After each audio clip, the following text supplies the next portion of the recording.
As we've already mentioned this morning, it was last Monday with great anger that we broke the story about the damage done to the Mallow Search and Rescue's defibrillator last weekend. We did get some good news when the two local businesses came forward to cover the cost of the repairs. But this act of vandalism should never, ever have happened. So how do we stop this happening again?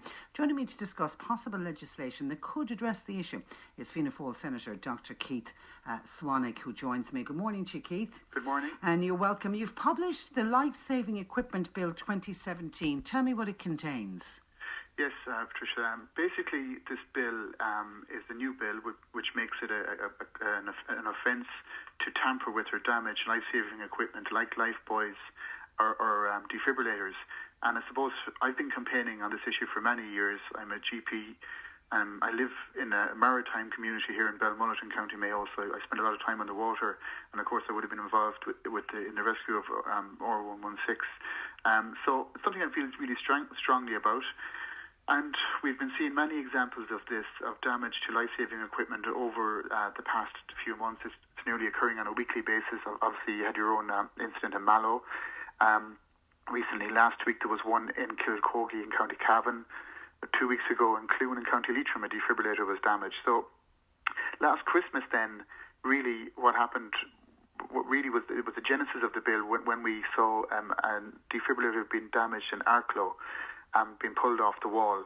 And that's really when the whole thing germinated in my mind that we need to do something about it. So I started drafting legislation called the Life-Saving Equipment Bill to send a strong message out to these thugs that would engage in this type of behaviour.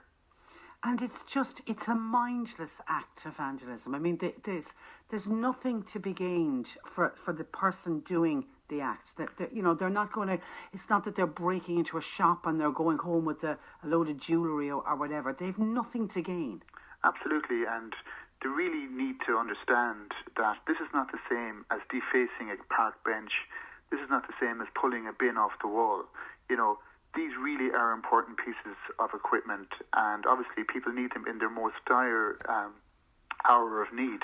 And we saw basically in Cork City alone there last year, 300 lifebuoys were damaged or destroyed. And in Dublin City, 500 lifebuoys were damaged or destroyed. So it's mind-boggling that they would engage in this type of behaviour.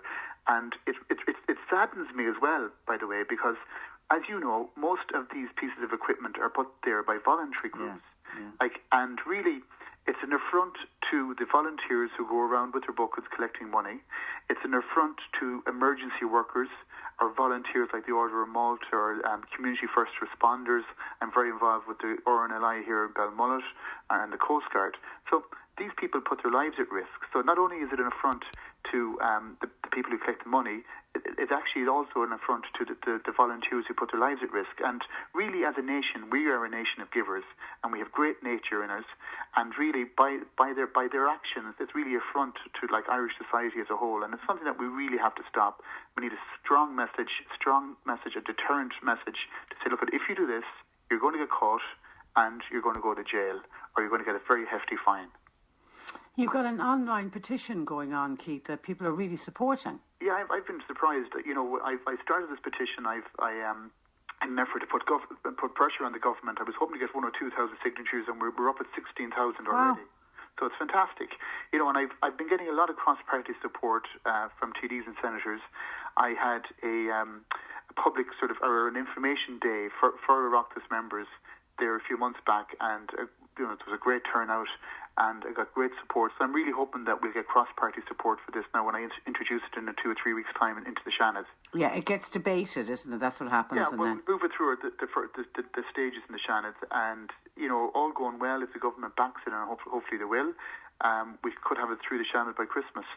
And it'll go on to the Dáil then. Okay, well, you certainly would have support from a lot of people here in Cork, Keith. Good luck with it, and we'll follow it closely. And thanks for joining us. That is Fianna Fáil Senator Dr. Keith Swanick.